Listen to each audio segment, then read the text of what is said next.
Entra con nosotros aquí en los estudios. Pedro, muchas gracias por estar con noches. nosotros.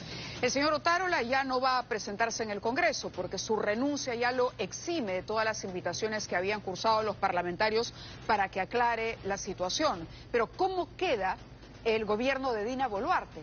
¿De qué manera se sostiene a partir de hoy? ¿Tiene aire para un segundo aliento? Yo creo que la situación es muy crítica para el país, no solo por la crisis ministerial, sino también por la forma en que se viene desempeñando el Congreso de la República.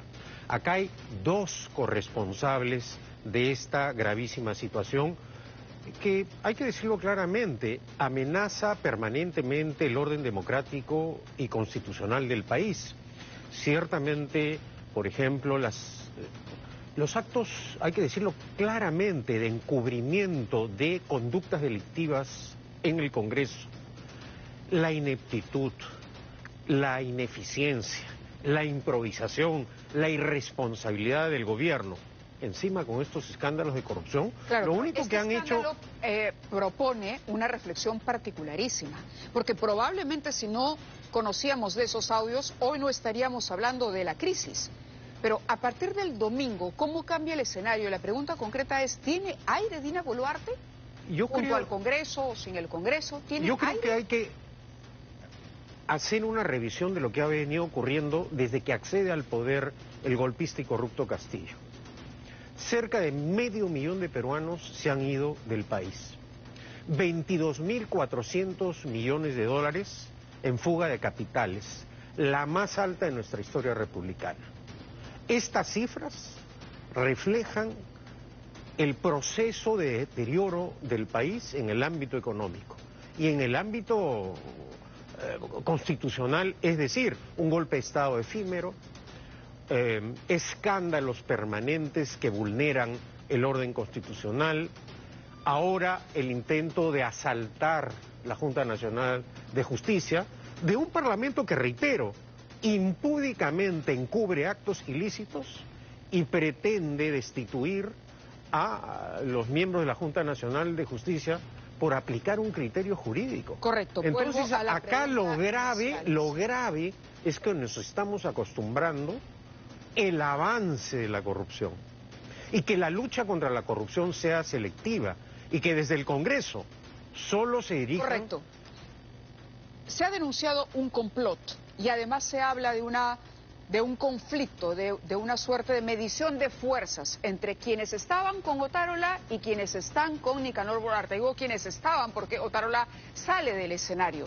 Pero ese es un tema que yo le pediría analizar, la posición de la presidenta.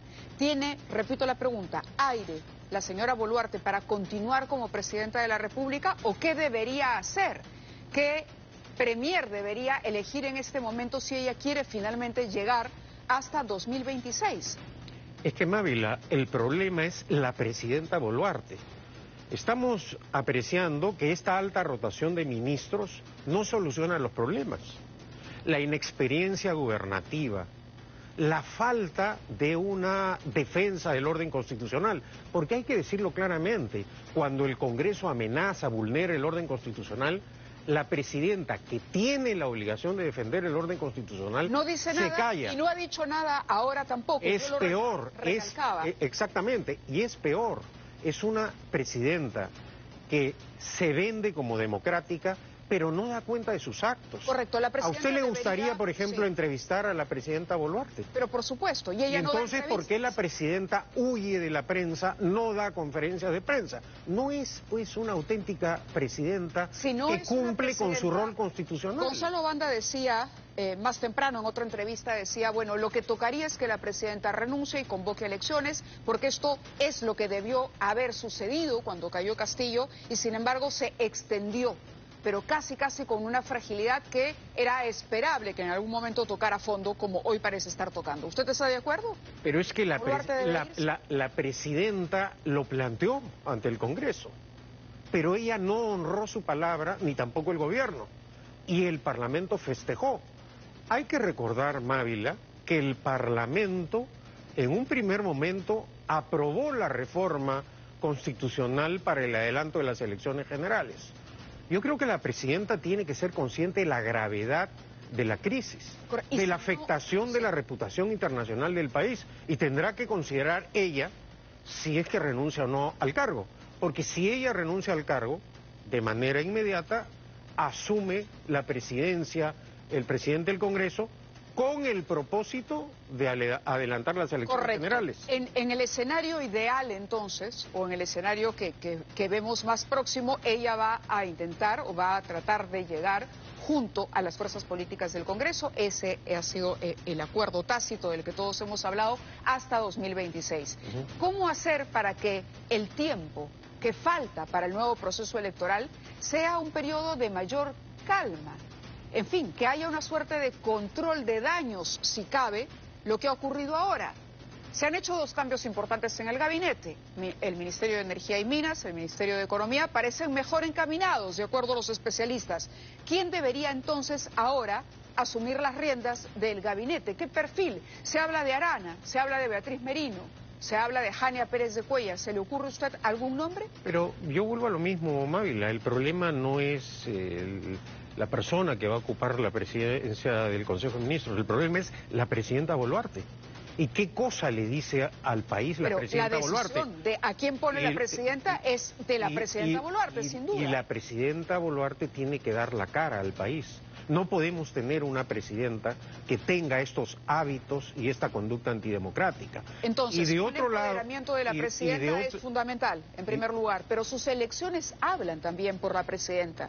Una presidenta que comparte el poder con su premier, es una presidenta anulada, una presidenta que no se ha pronunciado hasta ahora. Pero si ella hace una buena elección, ¿no la ayudaría en algo a demostrar que en efecto le importan los destinos del país y no solamente quedarse en Palacio de Gobierno? El problema no solo es la presidenta Boluarte, repito, lo es también el Congreso.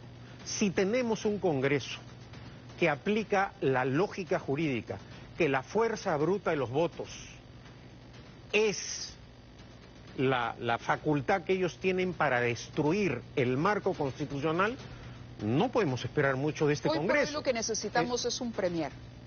Hoy lo que se necesita es un premier que le hable con la verdad a la presidenta Boluarte y que plantee salidas, en primer lugar, a esta crisis de gobernabilidad. Y necesitamos un premier que no mienta. El uso de la mentira en el Perú prácticamente se ha normalizado. Y yo creo que eso es sumamente grave. La responsabilidad política va a ser del nuevo o de la nueva presidenta del Consejo de Ministros. Correcto. Quisiera pedirle un tiempo para presentar una nota a propósito justamente de este enfrentamiento del que se ha venido hablando en el entorno más íntimo de la presidenta. Ante esa falta de indecisión o de empoderamiento de la presidenta, se mencionaba a Nicanor Boluarte y Alberto Otárola como los dos Pepe Grillos que hablaban a los oídos de la señora Boluarte. Esta es la nota que ha preparado Igor Malca. Más que nunca sobrevuelan Palacio, olfatean a los caídos y tienen mucho apetito de poder. En esta esquina, Alberto Otárola. En esta otra, Nicanor Boluarte, el hermano de la jefa de Estado, que parece haber dado el knockout al presidente del Consejo de Ministros, pero no puede cantar victoria. Pero es una victoria que creo que lo deja bien dañado, ¿no? Casi como que parecería una victoria pírrica. Las grietas asoman, el Ejecutivo está fraccionado. Otarolistas y nicanoristas, si se les puede llamar así, conviven con otras cuotas de poder como la de APP. Claro que existe una pugna de poderes, me imagino, dentro del Ejecutivo, que creo que va a tener que ser resuelta. Otárola y Boluarte se masticaban pero no se tragaban y en más de un momento se han necesitado al punto de tener que poner la mejor sonrisa. No ha intervenido en ninguna actividad o cosa similar al interior del gobierno. Otárola ha tenido que salir al frente en más de una ocasión cuando se revelaban las intromisiones del hermano de Dina Boluarte en el aparato estatal. Ahora la paz del silencio se ha roto, la guerra está declarada y pasan a la historia defensas como esta. Considero que es una persona decente. Otárola está cercado políticamente por el Congreso, hasta sus aliados van quitando cuerpo. No, el señor Otárola mintió y eso queda claro para todos los peruanos. Boluarte, por su parte, pasa a un primer plano. No solo deja atrás su perfil bajo, sino que hasta se le vincula con personajes como Martín Vizcarra. Hay mafias organizadas que quieren tomar el control del Ejecutivo. Tras asumir la carga política, al jefe del gabinete se le viene una andanada de denuncias constitucionales. Al margen de las responsabilidades de Alberto Otárola, lo que ha revelado esta crisis es la lucha interna que hay en Palacio de Gobierno. Dina Boluarte está entre la espada fraterna y una pared ciertamente leal que la ha venido sosteniendo hasta ahora. Hay quien ve que la jefa de Estado ya optó, y no solo eso. Para una presidenta tan lenta en tomar decisiones, esta respuesta el domingo, apenas salió el reportaje, la señora Boluarte no reacciona así. Y lo que hace pensar es que la señora Boluarte estaba detrás de esta, ¿cómo llamarle?, operativo para bajárselo al premier. A primera hora de la mañana, 1 a 1, llegaban los integrantes del gabinete convocados a Palacio de Gobierno. Con fuentes de Ocurre Ahora se puede perfilar una distribución así.